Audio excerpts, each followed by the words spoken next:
l'architecte des temps et de l'espace, le maître de l'histoire et le conservateur de toutes choses tant visibles qu'invisibles, Yahushua Hamashi.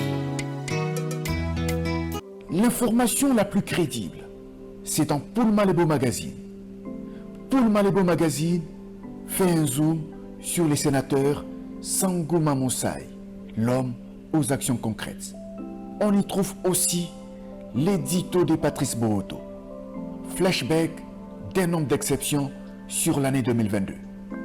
Paul Malebo Magazine, c'est aussi ces visages bien connus du Grand Équateur. Ils sont incontournables en 2023. Poignée de main riche en signification entre Félix Tshisekedi et Sangouma Moussaï, la rencontre du sénateur avec des parlementaires belges, c'est dans Paul Malebo Magazine. Paul Malebo Magazine fait la découverte de la cité intelligente des Maluku. Une cité avec des maisons intelligentes solaires à vendre de 45 000 $ à 85 000 $ avec possibilité de payer à crédit pendant 3 à 5 ans à travers les banques locales. Connaître la cité intelligente avec des villas de 100 mètres carrés pour des parcelles de 15 sur 16 et des villas de 150 mètres carrés pour des parcelles de 20 sur 20, c'est dans Paul Malebo Magazine. Paul Malebo Magazine, c'est aussi la mobilisation congolaise contre la guerre de l'Est. Comprendre comment Samalou Kondé a doté un budget d'1 milliard de $ à l'armée, c'est dans Paul Malebo Magazine. Paul Malebo Magazine, c'est l'info dans l'impartialité. Merci Lelo. Vendredi le 19 mai, il est 21h. Émission de nous, Bolinga Konatan, on est sur la Congo Web Télévision. Tu peux simuler Bambote et Belé. Vous appelez sur ce terre. Rendez-vous dans la bichot. Et Koki, Lelo, ma soleuse est Belé. Pourquoi Lelo? Tu as la Monsieur Rombo, Lumba, tu peux saluer sur terre. Peut-être un prophète Emmanuel comme vous me nous. Yambo ya kokota la basije ya lelo to kelanga mukuna ya opesa bande kona biso ya diaspora. Bambote ebele obolanda biso na nzela ya YouTube na BP Télévision wana MK ba ibina biso toza na hôpital to seki te loboko na Nzambe za likolo na po tobika po zonga la kotala ki mission ata likolo mbeto simba téléphone banolanda biso to ebite okobika. Maman Raphaël Bambote mingi na Asta Kitoko. Moi c'est ya papa Lukumu CP Trésor Mwabi na France. Papa Mbera na Anvers. Alpha Cham na France. Bamo le seul kuna na Canada. Fourmi Rouge. Maman Dodo Mujinga na Canada. Maman Henriette Chota na France. P. Cécile na Lemba à Foufa 4h du matin. Bambote Bele. Merci. Nini tokoba poko ya lelo. Yamba okota na basija poko ya lelo. Tokenda ko souhaiter ba bon anniversaire.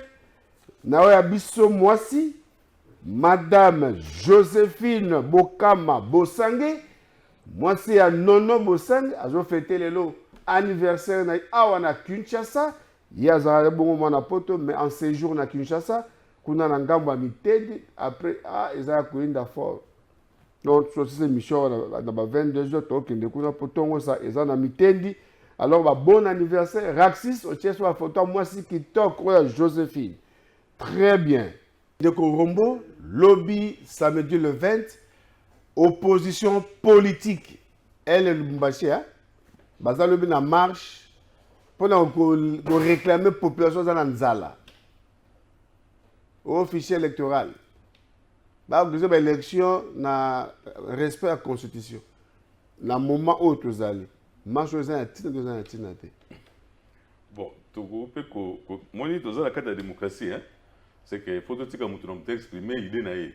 Dans le monde là, pour la bango, il est important. Il va s'exprimer. On ne peut pas leur interdire ça.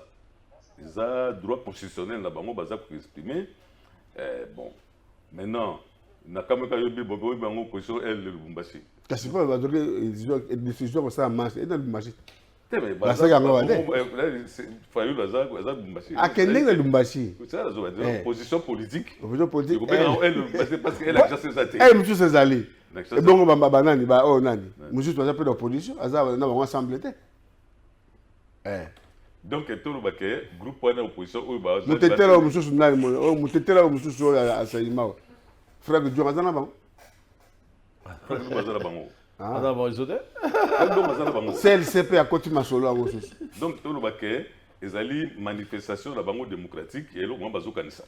Attention biso za la critique à osala mais au moins bango bakanisi bongo. C'est que moi je crains parce que Nalanda qui président de la Ligue des jeunes il y a bango Jacques Ndala. Azaki na ba momo un peu plus très dur. Et nazo titulé émission na yo to kanisa mboka. Il faut la interpellation régulièrement. Et là, on se ça là, tout quand ça rappelle Mboka. Ce que l'on a ça là, non ça les retombe Mboka, faut la zone asima. Hein? Alors ceux qui bataille des pestes, mais que ça macro là, on a balabala, affrontement zali même ceux qu'on a aux abal na zobal. Donc moni za, on dirait moi attention zali kolo makasi trop. Ce na zombi tuna, ngai loko na zo luka na eba, est-ce que na kati attention na za na na mumta ko kitsa moto wana. On dirait que a besoin d'affrontement. Mais pourquoi les DPS doivent être match le même jour que Baniga Bassa 5 matchs là-bas? Bon, en tout cas, il reporter qui n'est pas en opposition. Bon, à partir de quel moment c'est le gouverneur qui doit nous dire la marche de la Ligue des jeunes a eu des DPS. Depuis quand? Et puis pourquoi il faut aller le même jour? Mais j'étais quand même un peu consolé lorsque Nalanda qui déclaration Mobabi et sa déclaration il y a le vice-gouverneur a dit que c'est l'opposition qui va marcher. Et il n'a pas connaissance, il y a l'eau comme sous. C'est quand même le patron de l'administration. Le ça a le pouvoir devant le gouverneur. Il y a quand même une information, il y a deuxième, il y a vice-gouverneur de la ville de Kinshasa. Bon, ce qui est comme ça, il y a des Ligue des jeunes qui sont si le gouverneur a autorisé et le gouverneur sait encadrer l'itinéraire pour Bakutanate. Les alliés, mais ils ont des films qui sont quand même, parce que dans la ville de Kinshasa, toujours le président de l'Assemblée nationale, Moussa Robi, Kinshasa est sous menace. Si vous êtes sous menace, beaucoup de forces unies sont concentrées sur l'encadrement de la marche, parce que ça peut être sur le moment où les mauvais gens peuvent entrer. Surtout les forces unies, il y a des jeunes, il y a des policiers. Et si les gens de Kwamut progressent à ce moment-là, qui va protéger la ville? Donc il faut quand même priorité quand ça ramboka. Ceux qui ata basengi baza ba ombo ko bino bande ko boza pe mukolo msusu de sorte que ceux qui dans un tiers ba militaire ya policier ba ko encadrer marche opposition naza quand même na disposition na 2 tiers au cas où tous à la mesure ya ko défendre la ville parce que ceux qui mbo sarobi que ville les sous menace to ko ignorer en côté. En principe on pouvait même dire que Kinshasa continue un état d'urgence. Parce que le président de l'Assemblée nationale dit comme ça va donner à Thérèse Zolo va côté na Kwamut. Il y a un problème.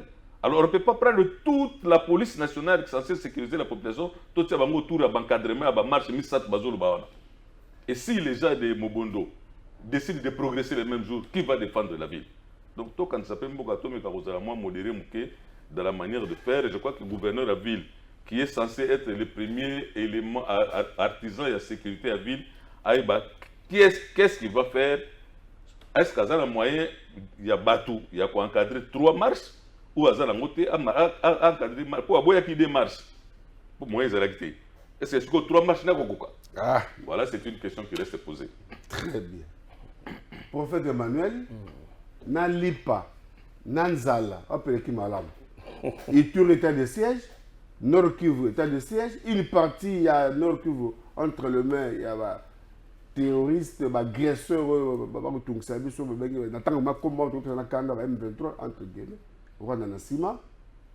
Et pas yo Bondo, na Kwamut pour progresser vers Maluku, qui m'exacte, Bino Bango Tambola, marche pour na Lipa. Bon, kaka na koloba ndenge nde kolobi na ngai auti koloba na biso awa marche ezali droit constitutionnel. Moto nyonso aza libre ya ko manifester parce que toza na moment ya démocratie. tokoki empêcher liberté ya mototé. Et tant qu'alingi a manifesté pour le loko o yaza komona keza malamu. Et puis quand même il y a l'administration, le gouverneur est là. Ce qui a moni que ezali conformité, to ezali na kimiate pour na Kinshasa, je crois que kozala mieux ba interdire yango. Mais ceux qui va moni qu'ils sont à mesure, il y a pour sécuriser bango. Ils sont à mesure, il y a pour sécuriser manifestation anati qui est pas de ba ko encadrer yango. Je ne pense pas et kozala mabe ko pekisa bango. Mais kaka ndenge tolobaka et sengeli to banza to kanisa kamboka na biso. Est-ce que tango to ko sala yango ezali pona intérêt ya Congo to ezali pona intérêt ya bato? Parce que ngana monaka analyse ngana monaka que le politique prend le pays en otage.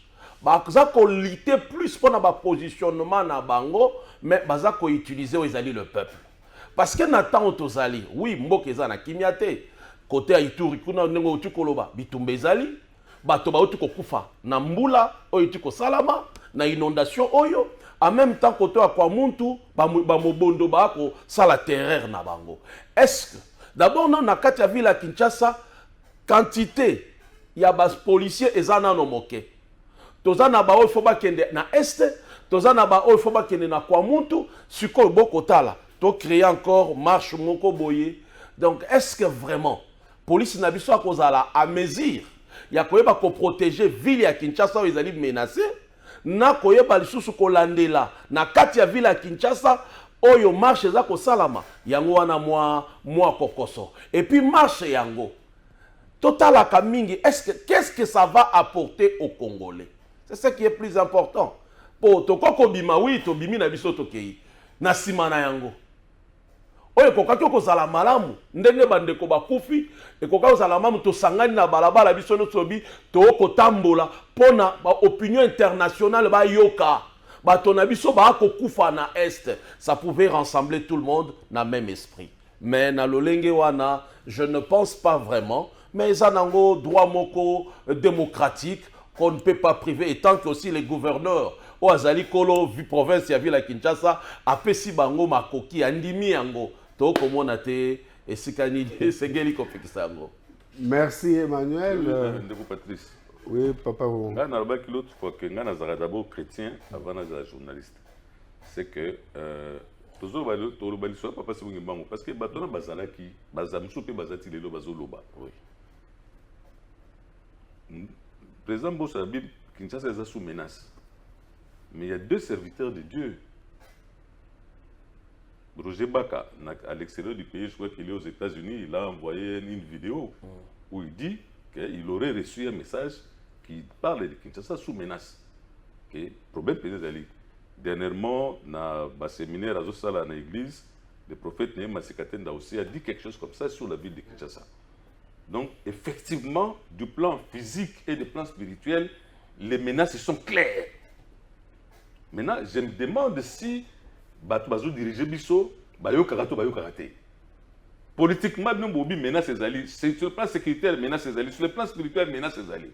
Na Bato Bazo ça va marche. Na Bato Bazo Boya va marche. Est-ce que Bazo tenir compte à donner ou non Bazo tenir compte dans côté? Bazo tenir compte. Est-ce que les services de renseignement, lorsque Bazo va donner ou non scientifique, va donner politique, n'a pas donné spirituel, va donner ensemble. Est-ce que Bazo moi que les Kamozali? Yango a un problème. Donc, moi je crois que il faut donc ville ya Kinshasa eza vraiment na menace.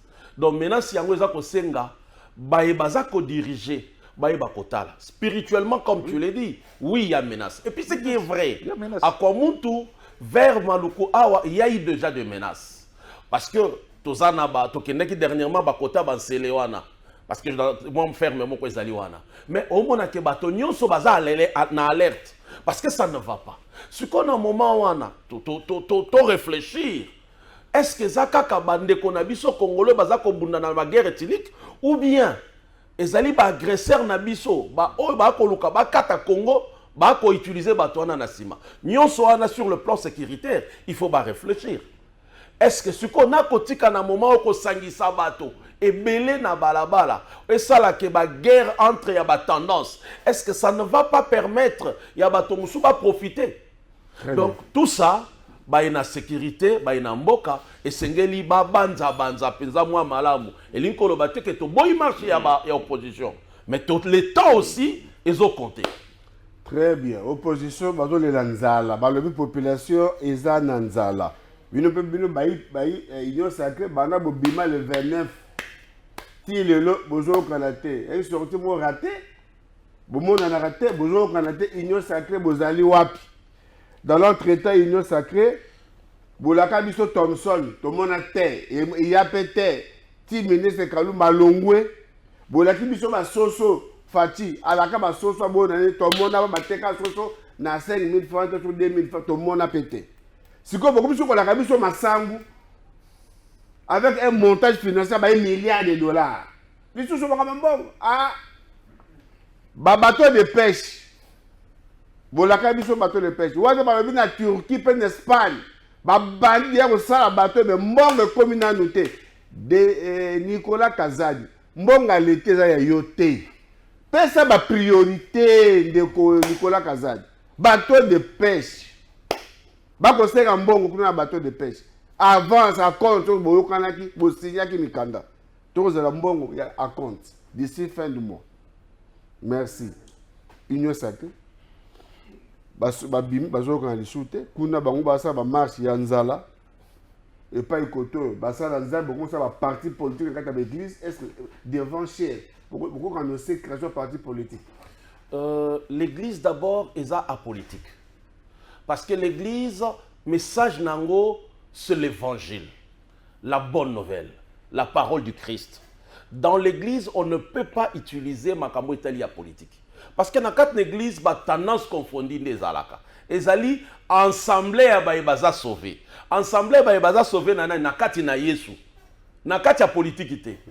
Mais moto na moto azali na appartenance politique na ye azana na tendance na ye. Siko soki na ecclesia tokoya kokomaka to bimisi na bandi kolobela oya politique. Siko elingi koloba ke ba misuso bazana kati balongwa etikala ya tendance moko. Non, je ne pense pas. L'église va côté les mela ba pe sa tendance politique té ya na kati ecclesia parce que ça politique. Très bien. Bobiko ça va parti politique, bobiko ça l'église kita na biso. Notre économie congolaise est entre les mains des étrangers. N'est-ce pas une forme de colonisation de Korombo? Oui, ça colonisation. Ça colonisation, toloba ki yango pe to continuer ba Syria de mission pour ko démontrer kaka yango. Mais yango tozolo ba mission télé mission bito kan samboka te. L'air marambo zo ça maboye. Moi je sais que et là que je ma biso minga zali comme commission. C'est-à-dire que mutamoni que so to sali bateau de pêche pas na biso, c'est comme bon to lira na commission pour biloko Thomson ou na Afrique du Sud ben na Namibie. Et yaka on a sur na $6 le carton et comme aga $45 ndeni pour mutamtazira mwanda mundamba bena na kati. So sali pêche na kati mboka, munda moko kwa ya nzela mais soko muto na besoin ka commission. Akanisi mboka. Aboya commission on a pas préféré tous à la bien biso nyonso que tout dépendre au moins to biso za na ba fleuve na ba rivière na ba lac le quoi Tanganyika babi les poissons mer de vieillesse na kati lac wana comment est-ce que to ko ndima to za la loto za la Namibie aller sa biso par rapport na mbisi ça anormal ngala zaki na Zambie la partie nyonso ya Zambie za côté na li frontière na Zimbabwe na Mozambique et ça déjà na sécheresse. Désertique. Désertique, il y a des ponts. Vous avez des ponts, la partie où elle est fertile, la partie où elle est pembée, na biso na Congo. Mais moi, ndambouana, basa la maïs, balé sa biso Congo, avec plus de 2 millions combien de millions de terres arables. Tout ça, c'est parce que madame Tossa l'agriculture, surtout sombi maïs, gana aux commission. Madame Tossa la pêche, bateau de pêche, pot sombi pêche, sombi mais surtout aux kansamboka, aussi là. Donc la dépendance économique du Congo, ezali fonction, il y a un intérêt égoïste, il y a bateau. Pour surtout ça librité, gana aux commission ngai, mutram talingi toza na libana mais azoy baté le jour où ba payaona ba bateau kanga robinet. Les bateaux basés na panification ba sala mapa so ba biloko ba congolais ba yoka tout te kama pa leloté mais vite ça na grève et ko ça la même coup d'état alors l'air botiki de mboka économie mboka za na maboka ba paya c'est que besoin dépendre na bango donc à tout moment on paya ko za hors de pays mboka ne que bateau na pour asphyxier bango Mais est-ce que biso moko na mboka tozala moyen te poto bimana? Mais yango balobi na biso botekela Congo masango te. Qui a dit? C'est un pays. Pourtant, biso zana masango na kati to baki makamona masango zana bukama. Oui. Masango yemoko ministre bozaki na mkola rezaki alobaki ino secrétaire. C'est quand même le ministre de l'économie nationale qui a parlé devant les journalistes. Alobaki que tout ça makasi to pesi soko combien de mètres cubes ya carburant na SNCC pour évacuer biloko zana kati ya terrain. Mais on devait commencer par là. On les va bimana libandana no avant. Il fallait battre quelles sont les possibilités sur le terrain pour tout ça là tout zoazel comme il y a urgence. Et qu'on dépanne biso, bon tout le cas tout bima par la suite, mais babi mis avant. Mettre cube à carburant, puis ça mis après. Bon, et puis j'ai parlé avec un frère de l'Obi Labi Nangaï. Est-ce que le premier SNC Zaka carburant? Ils ont aussi bara, ils ont kala. Bécartement on a bara, les bouchons mis locomotive via l'élo. Est-ce que bécartement à l'élo n'a l'Obi Zangamoko? Qui s'est dit? Donc c'est un problème Yamakasi. Il suffit pas de donner le cubage, il y a carburant. Et puis où sont les routes des desserts agricoles pour à celle de l'Okonaye et bimité Ganazaki na Lomela na Sankuru 210 km na Loja mais Moutazala basaki à l'osso 5 à Tiena Nicolas vélo yazotamla na makolo pour aller ça à 210 km à côté à l'osso na Loja 5 sacs qui représente peut-être 200 000 francs. Ça veut dire que ce qu'on zélé zalaki, bah souffrir dans l'osso, nous l'osso, tu as besoin de décembre, tu as Vietnam, tu as Pakistan, tu as Japon, après ça l'osso.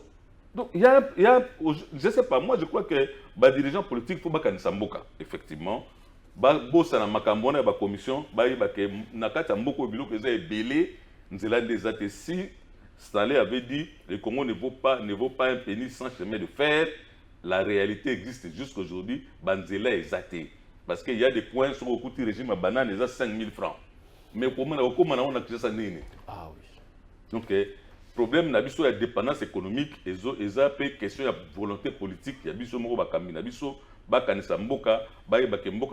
des dirigeants politiques congolais qui ont des priorités de priorités. Biloko to produisera na kati elia mananu bosse matoso manalibanda sinon te zozo sous décembre tout ça là commande gouvernement sali commande na Pakistan ya loso autant asali ya basoso autant mais autres telingana na kati mboko comment le Pakistan est petit pauvre démocratique 860 km². Na Vietnam na Zambie pays de semi-désertique il y a un problème. Tokani Samboka tozali na papa Dokolo Bakisombe Bajano Bemba Pelustor Gigi banendaka basala café bakenda wapi pasta lelo opérateur commis nyoso na maboko bapaya omoni soki mboka okomi komona mbongo pono sentir bato na mbongo bazaka kabaye na politique c'est que mabeza na kati nous basala nzamata ba vie bozala ngopete. Mais Ecclesia abikaka en fonction ya peuple azakati naye. Parce que l'église vit que de cotisations. Ce qu'on bateau bazakati Ecclesia ba pauvre. Ecclesia koza ananini. Et puis Ecclesia vivaka na ba subvention au l'état pas au pesaï. Yebisanga Ecclesia ya Congo neti RC wana l'état pesangoni. Mabele ninyo l'état pesa yango poto sa bilanga. Toba tracteur ninyo l'état a. Oh mon frère. Oui bien, mboko yo bakambi ba na posa. Bon ça va ferme sur le ferme kingani. Qu'est-ce qu'il produit? Qu'est-ce qu'il produit na kati ba sala ba ferme ba produire nini? Maintenant maréchal année quoi 1900 je suis ma maman ne me trahit pas 1984 je crois. Après ça va député. Mituka ba tracteur que ça bila mboka na bango. Oyebi na koyebisa yo même kaka na Angola na biso awa. Les loto comment kozwa malala les autres en Angola. Madesu uta en Angola. Pona nini parce que bango nyonso ba yebike na ba konzi na bango ba lonaka. So ki ofandi peza vendredi samedi omoni mutuna mutake na ferme na ye. Mais biso awa okomona kaka ba ebaza na mbongo eza ba na politique. Ba opérateur économique congolais ba na mbongo te. Politique ya agriculture eza malonga te.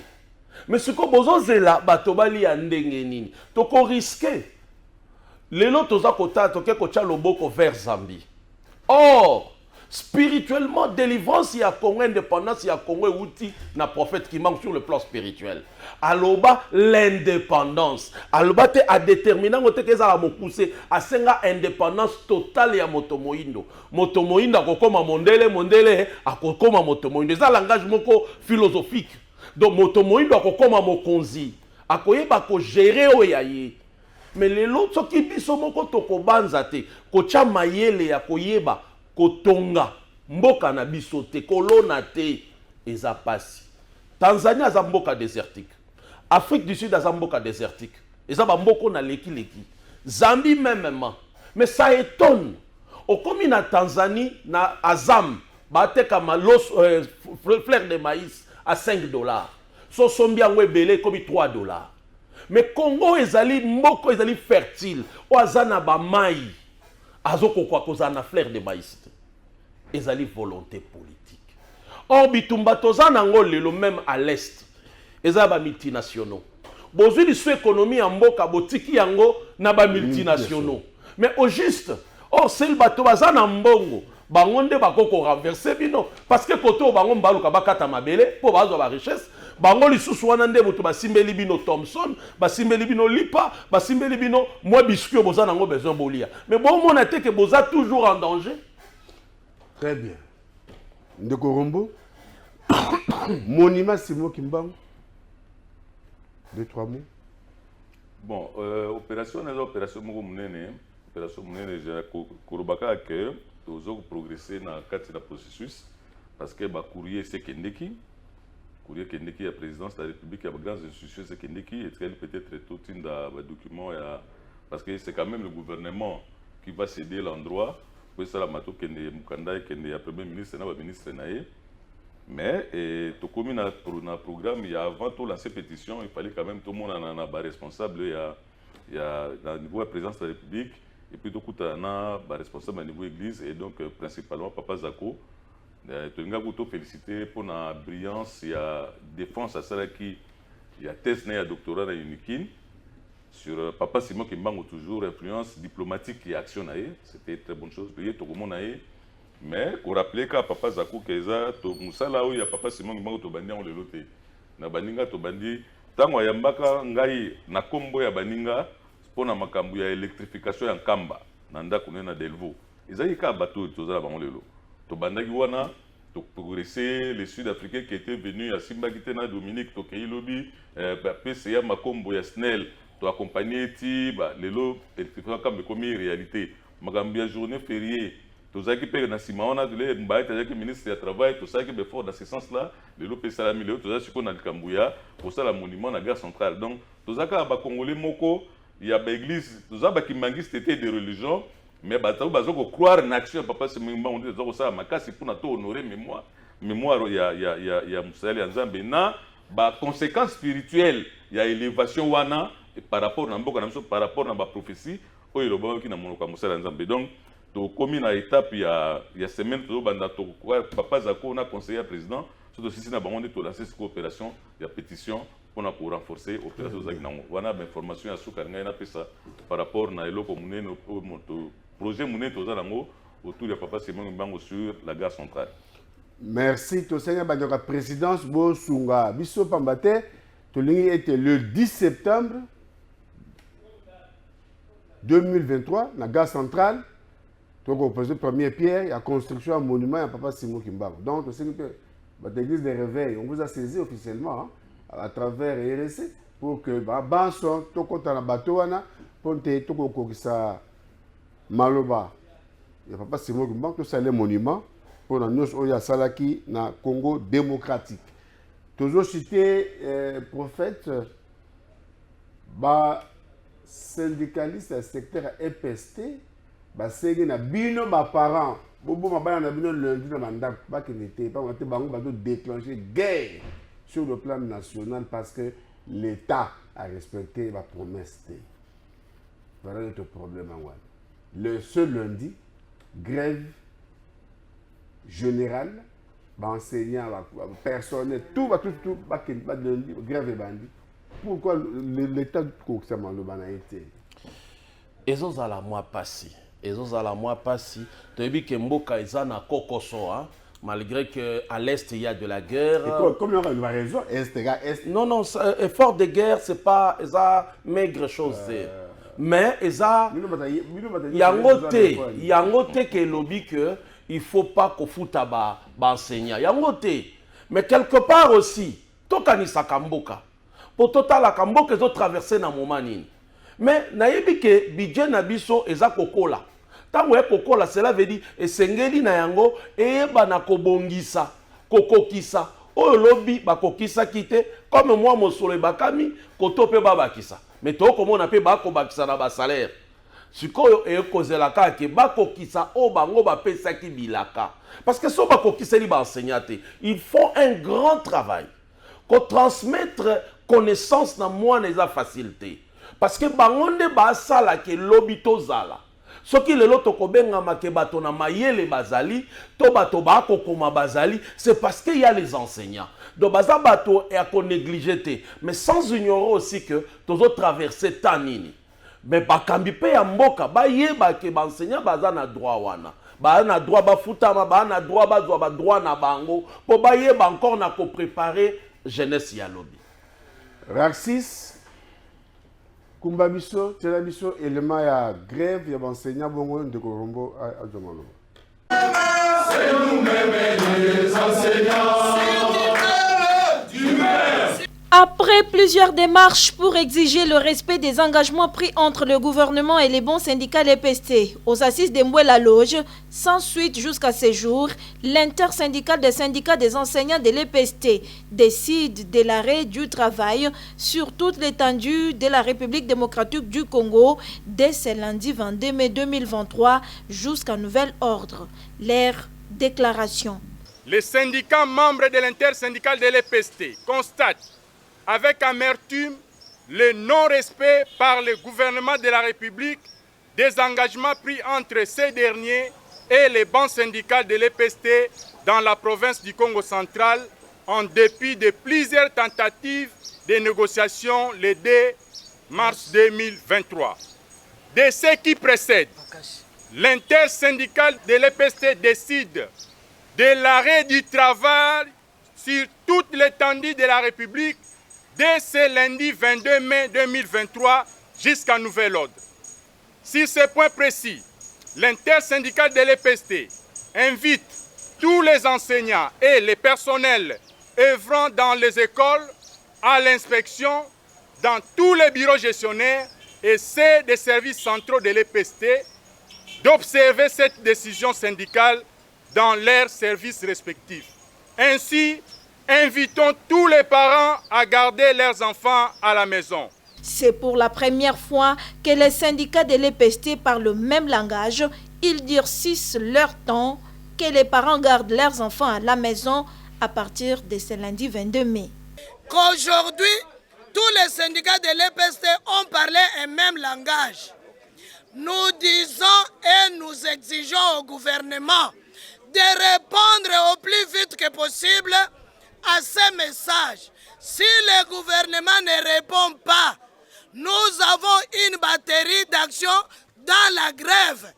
Nous exigeons au Premier ministre de sortir de son silence, puisqu'avec la complicité de l'FMI, ils disent qu'ils ne peuvent pas donner l'argent. Mais puisqu'ils ne peuvent pas donner l'argent, ils vont inviter l'FMI à envoyer les enseignants s'occuper des élèves dans ces pays.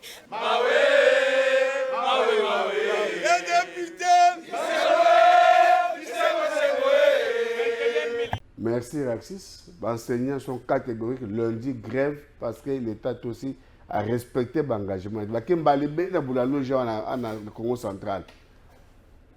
C'est un problème parce que Batuminga Maïle Barobi, ceux qui ont détruit Mboka, na éducation. Alors, on dirait que sala. Bosso sali makasi pour la gratuité et enseignement mais c'est quoi bateau bazo tangi sawana. Il faut quand même battre ça pour la priorité des priorités. baza se plaindre pourquoi namoni ye moko ministre ya enseignement ya enseignement primaire secondaire akeneki na Mbola Lodge namoni vice premier ministre Eliaou accompagné qui c'est-à-dire qu'il y a eu des engagements qui sont pris par rapport aux enseignants pour qu'on ne le respecte pas. Est-ce que l'affaire de 16 milliards du budget national les alliés à solo tout à l'Ukuta? On payait quand on avait 3 milliards mais on ne peut pas payer lorsqu'on a 16 milliards de budget. Et Kobagisa. Les moi les Cameroun nazoka moi les budget comme mini et Kobagisa bosiko tebite les aya mona miske tozo futa les comme mingi tozo futa ti bosiko premier ministre faut ça quand même qu'est-ce qui se passe qu'est-ce yango ya l'état budget on a enveloppe on les alliés tout ezate poso ozana bilo na nzungu mwana 5 bilo aleli bilo oli on peut ça ete siko bazoli la pona nini est-ce que les alliés ou bien ezate le budget de 16 il existe ou ça n'existe pas si ça existe pourquoi on donne pas aux enseignants c'est une sinon le président de la République a tout la motolo gratuité enseignement et qu'on perd de valeur si l'enseignant ne peut pas être à l'école pour n'attendre sa bande. Yango monaka des fois je me dis ezana bato musuba travaille contre la politique du chef de l'État. Donc parce que eloko eza moboko na ezali gratuité d'enseignement. Yango ndem to ça la même force ya mandat na ye oyo. Si bino kaka gratuité yango budget bakami mais ba enseignant ba ko mbongo te. C'est comme si vous combattez encore lui-même le chef, vous combattez encore le travail que vous avez fait. Parce qu'on ne sait pas maintenant. Mbongo ezali to ezati. Pour budget bakami. Eloko to ko kamwa yango. To zalaka na ba matata. Bazalaka na c'est à 4 milliards. Total la réalisation na bango. Lelo, tokomi na 8 à 9 milliards. 16. Lelo, tu as la 16. Mais tu as dans les 8 à 9 milliards. Il faut que tu aies la réalisation, tu as 100 jours, mais lelo, tu as na budget, tu as projeté encore à 16 milliards. Mais nous devons voir plus. Oh, salaki lobby à moquer, ce qu'il faut doubler, tripler.